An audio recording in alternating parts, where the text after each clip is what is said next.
to say today, what stories to tell. And finally, I decided to keep it light, believe it or not. And so I have two quotes on either side. Here's the opening quote. It's a Big Brother quote that says, "We are not only our brother's keeper in countless large and small ways, we are our brother's maker." So I won't take credit for it, but one of the great things about Taft was his sense of humor and love of fun and games. So in that spirit, here are the two top 5 lists. First, the things I'll forgive Taft for, in chronological order, no less. Number 1, putting apple juice on my bed sheet so Mom thought I wet the bed. 2, being the Chase underwater swimmer champion and getting Mom's praise and bribe goodies.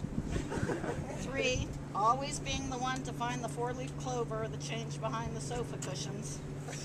4, having all the Scrabble blank letters and beating me by a wide margin. And 5, this is a suspicion only, planning and finding a tiny shark tooth on the beach. This was just recently.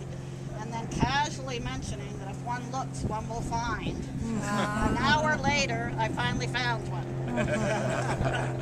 Next are a few things Taft would like to forget. 1, paying off the strip poker card game loss by putting a white bra over a black sweater and hitchhiking the first 3 cars on Washington Boulevard. He would also like to forget losing the card game. 2, Dad's hair-cating razor kit and multiple bad haircuts, but it was a big boon for the cap salesman. 3, his poor timing when Mom voted in caught him in the Waterside Cafe smoking with Martha. Another timing. Number 4, grinning siblings forcing a minute-long time kiss with the same Martha on the discotheque's terrace. And number 5, the photo taken of the bountiful bosom and the skinny legs underneath the billowing dress he wore as a Halloween costume to CJ's, which will never be the same. Now, unfortunately, I don't think he would like to forget that, but I would. And the closing quote, "Our siblings, they resemble us just enough to make all their differences confusing, and no matter what we choose to make of this, we're cast in relation to them our whole lives long."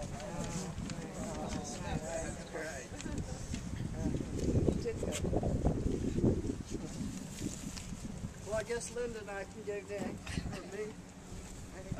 Yeah. We were blessed when we moved to Milano and met Taft, Rhett. We always found, Taft was so eccentric to us. We never met anyone like Taft.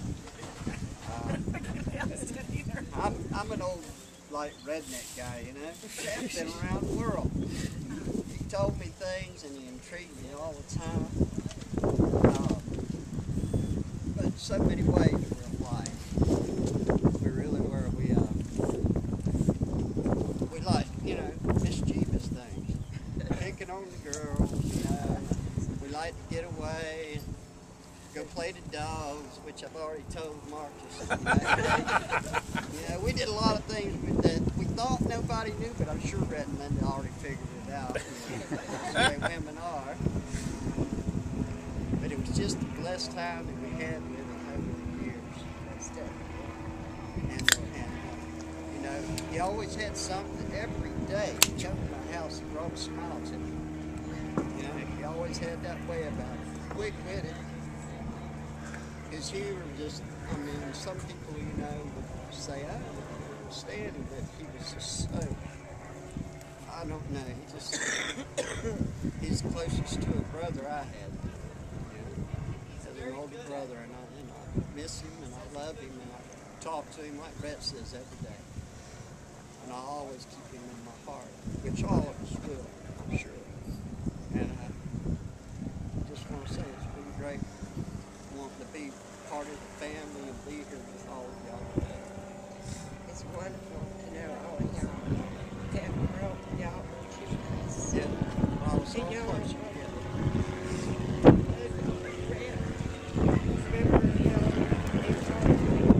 But he will on occasions come get our roses, that Bart would grow and bring her one and hand it there for her when she come home.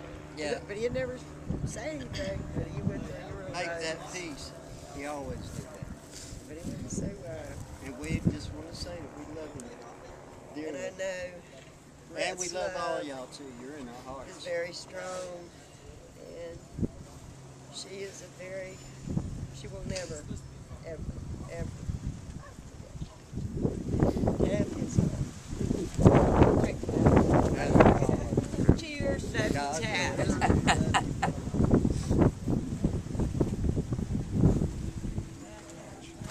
I had kind of piggybacking on what they said. I met Taft a long time ago. I think it's the first time I met Taft. Me and a couple of my buddies, way before I was married. Me and a couple of my buddies came over to Rhett's house, and it was the Steve Spurrier's first year's coach. And I think Florida was playing Alabama, and Rhett had to give Taft a little briefing about me and my passion for college football. So now watch out, Wes kind of gets crazy. And sure enough, I jumped up, hit my head on a ceiling fan. He looked at me like I was crazy. I get that way. But the best thing about my relationship with Taft was the times we got to play golf together. Because he was legendary on the golf course. And my buddies that played with him still talk about all his one-liners and the things he'd say to us, because he always beat all of us. He always won. Every time we played with him, he'd win. But you know, if you hit the ball and you hit the top, he'd say, "Whoa, Wes, you really gave that one a haircut." Or if I hit behind the ball, hit the ground first, he said, "Wes, you hit the big ball before you hit the little ball." He was full of these one-liners, and he had this funny putting motion. He would putt the ball, and then he would like a stick shift, try to steer the ball into the hole with his putter after he hit it. And it's stuff like that I'll never forget. And my friends don't forget it either, because they've all talked about Taft with me after I gave them the news, and they were saying, "Well, we're going to miss playing golf with Taft." And that's one thing I'm going to miss is just his wit and his quick one-liners and just his nature and his jokes. And maybe someday in the hereafter I'll get to play golf with him again. Well, we are part of Rhett's extended family. My husband used to be married to her sister, but we're all brother and sister-in-laws, and we love each other dearly for some strange reason. I don't know why, but we do.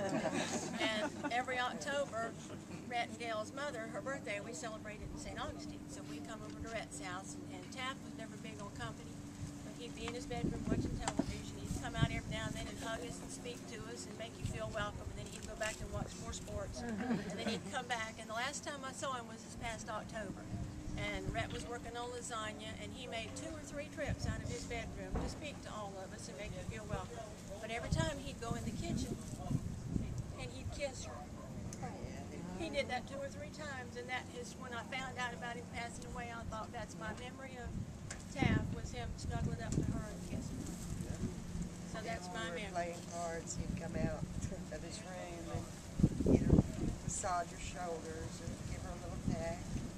Go back in. The love that they shared was wonderful.